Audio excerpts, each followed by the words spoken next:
Status बनने के लिए जो भी मटेरियल्स लगते हैं उनकी लिंक मैं अपने डिस्क्रिप्शन में दे दूंगा। साथ में आप मेरे टेलीग्राम चैनल पर भी ज्वाइन होकर इन मटेरियल्स को इजीली डाउनलोड कर सकते हो। टेलीग्राम चैनल की लिंक आपको डिस्क्रिप्शन में मिल जाएगी, वहां से आप उसे ज्वाइन कर लीजिए।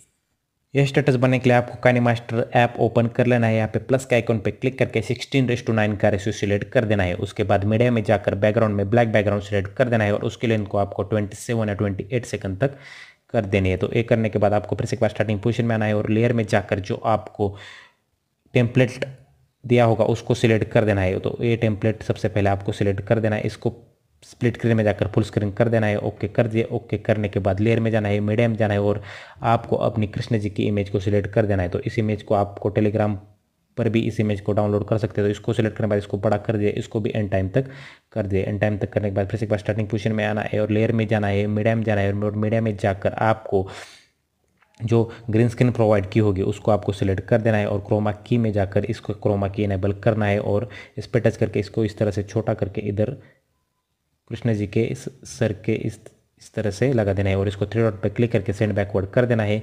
और सेंड बैकवर्ड करने के बाद भी आप इसको एडजस्ट कर सकते हैं इस तरह से। इसके बाद आपको इस पर टच करना है और फिर से एक बार लेयर में जाना है और मीडिया में जाना है और मीडिया में जाकर आपको जो लाइट इफेक्ट पीएनजी दी होगी उसको आपको सिलेक्ट कर देना है। तो इसी इफेक्ट को सिलेक्ट करने के बाद ब्लेंडिंग में जाना है और स्क्रीन का ऑप्शन इनेबल कर देना है।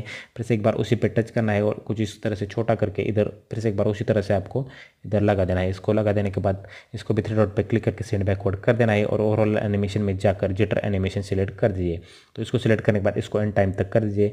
एंड टाइम तक करने के बाद फिर से एक बार स्टार्टिंग पोजीशन में आना है और लेयर में जाना है और मीडिया में जाकर आपको जो हैप्पी जन्माष्टमी के जो लोगो मिल जाएगा उसको आपको सिलेक्ट कर देना है और क्रॉपिंग में जाकर इनमें से 4 में से किसी एक को सिलेक्ट कर देना है, बाकी को आप क्रॉप कर दीजिए इस तरह से। तो इसको क्रॉप करने के बाद ओके कर दीजिए और इसको फिर से एक बार टच करके इधर एक साइड लगा दीजिए। इसको लगा देने के बाद आपको चाहे अपना लोगो लगाना चाहते हैं तो लोगो लगा सकते हैं। अगर आप चाहते हैं इसका सॉन्ग चेंज करना तो सॉन्ग भी चेंज कर सकते हैं। तो दोस्तों यही था आज का हमारा वीडियो। उम्मीद है आपको वीडियो पसंद आया। वीडियो को लाइक कीजिए, चैनल को सब्सक्राइब कीजिए। मैं मिलूंगा आपसे एक और नए वीडियो में। तब तक के लिए योर टेक्नोलॉजी साइनिंग ऑफ।